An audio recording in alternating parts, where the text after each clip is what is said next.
So guys, welcome to our channel once again. In today's video on our JAMB Government Exam Revision Series, we have here these 20 JAMB repeated questions to answer on the topic political parties and party systems. So ensure to stay till the end of this video as this is a very important one.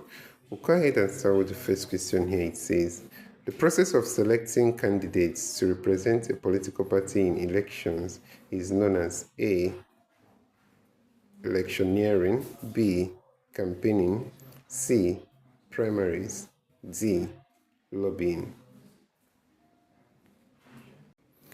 So guys, the answer to this question is option C here, that's primaries, and that's it for this question. So let's head on to the next question, guys.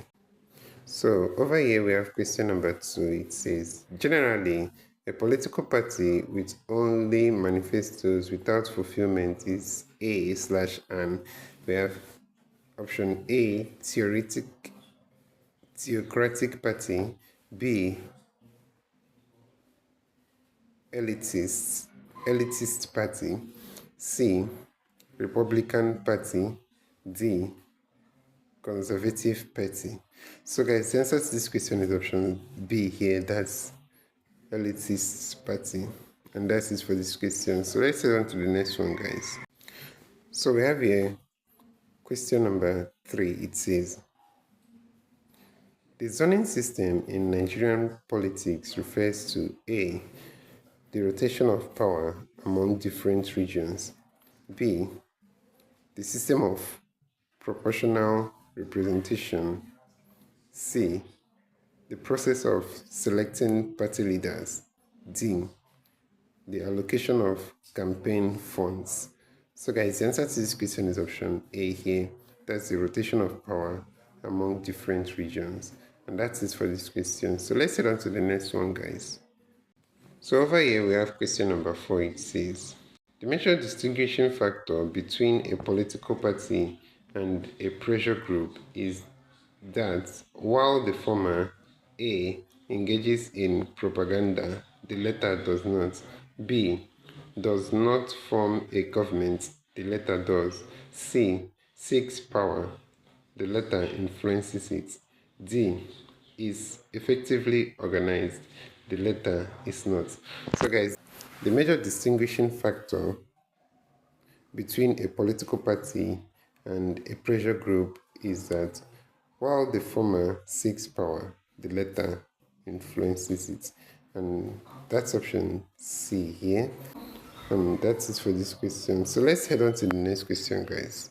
We have here question number 5 here. It says, one of the disadvantages of multi-party system is A, does not suit our level of political maturity, B, provides watchdogs to government, C, allows more shades of opinion, D, widen political education. So guys, the answer to this question is option A here. It does not suit our level of political maturity, and that's it for this question. So let's head on to the next question, guys. We have here question number 6. It says, one argument against a multi-party system is the A, encouragement of opposition and instability, B, banning of interest groups, C, high cost of conducting elections, D, inability to attract foreign assistance. So guys, the answer to this question is option A, that's encouragement of opposition and instability, and that's it for this question. So let's head on to the next question, guys. So we have here question number 7. It says, the most important objective of political parties is to A, form effective national organizations, B, control the government, C, elect their spokesmen, D, lobby the government. So guys, the answer to this question is option B here, that's to control the government. So let's head on to the next one, guys. We have here question number 8. It says, the type of party system in practice is defined by the A, manner in which the parties operate. B, relationship. C, number of political parties in a country. D, structure of the political parties. So guys, the answer to this question is option C here. That's number of political parties in the country. So let's head on to the next question quickly, guys.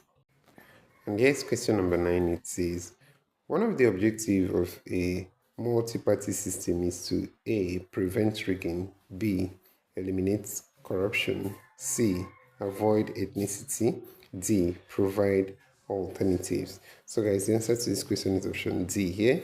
That's to provide alternatives. And that's it for this question. So let's head on to the next one, guys. We have here question number 10. It says, a common feature of a multi-party system is that government is formed by A, the party with the highest votes, B, the major political parties, C, all the registered political parties, D, a coalition of political parties. So guys, the answer to this question is option D here. That's a coalition of political parties, and that is for this question. Option D is the answer here. So we'll go ahead and check out the next question quickly, guys. So here's the next question, question number 11. It says, a dominant two-party system is operated in A, India and Pakistan, B, the United Kingdom and United States, C, South Africa and Senegal, D, France and Germany. So guys, the answer to this question is option B here. That's the United Kingdom and United States. And that's it for this question. We'll go ahead and check out the next question quickly, guys. So guys, our next question here, question number 12, says, political parties are formed essentially to A, satisfy the needs of the members, B, capture state power, C, replace bad governments, D, compete with the military for power. So guys, the answer to this question is option B here. That's to capture state power, and that's it for this question. So let's head on to the next one, guys. We have here question number 13. It says, one of the main functions of political party is A, interest aggregation, B, interest determination, C, political accountability, D, political evaluation.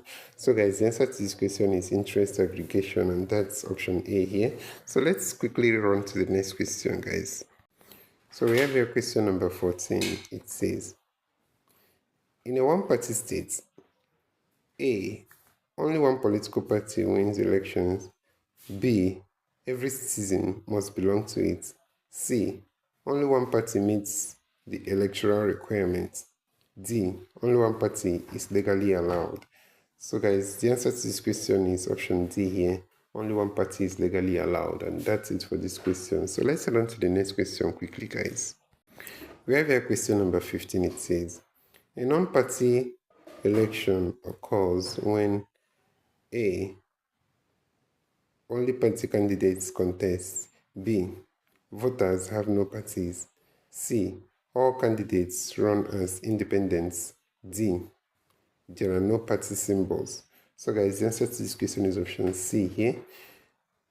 A non-party election occurs when all candidates run as independents, and that's it for this question. So let's head on to the next question, guys. We have next question number 16. It says, while pressure groups aim at influencing government decisions, the primary aim of political parties is to A, execute particular programs, B, promote the welfare of their members, C, control political power, D, influence legislation in order to benefit their members. So guys, the answer to this question is option C here. That's to control political power, and that's it for this question. So let's head on to the next question, guys, quickly. So we have here question number 17. It says, a state with a hegemonic political party is one in which A, there is one dominant party, B, other parties are officially recognized, C, there is no opposition party, D, there is only one party. So guys, the answer to this question is option A here. there is one dominant party.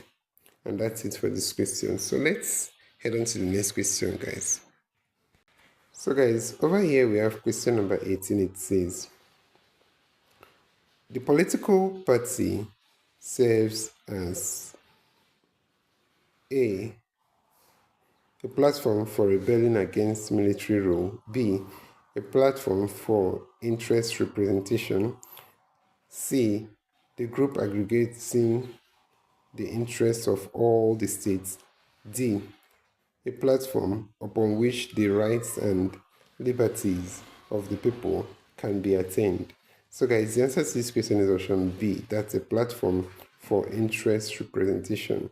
So let's head on to the next question, guys. We are getting to the end of this lesson.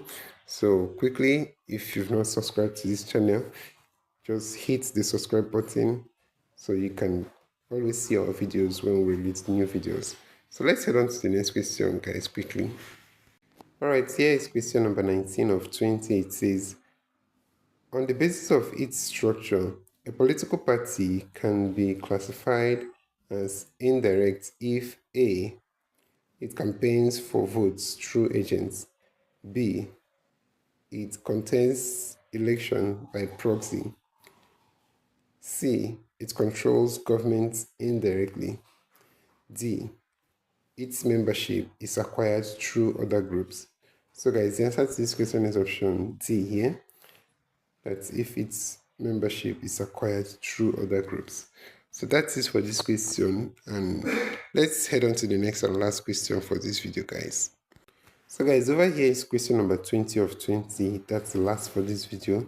The question here says, a party system can be defined by the A, manner the government and the parties operate, B, relationship between the parties and the voters, C, number of political parties in a country, D, structure of political parties. So guys, the answer to this question is option A here. That's manner the government and the parties operate. And that's it for this question, guys. This is where we'll end this video for today, guys. If you enjoyed this lesson, please give it a thumbs up. Don't forget to subscribe to this channel if you're not yet a subscriber. Also, if you have any specific question regarding this video, you can drop your question in the comment section below and we'll ensure to give you a response. So finally, guys, we want to encourage you to join our YouTube channel community where we'll post major updates on JAMB examinations. You can join this channel community by hitting the join button below, and we'll see you right there. Thank you once again for watching this video. See you on the next one.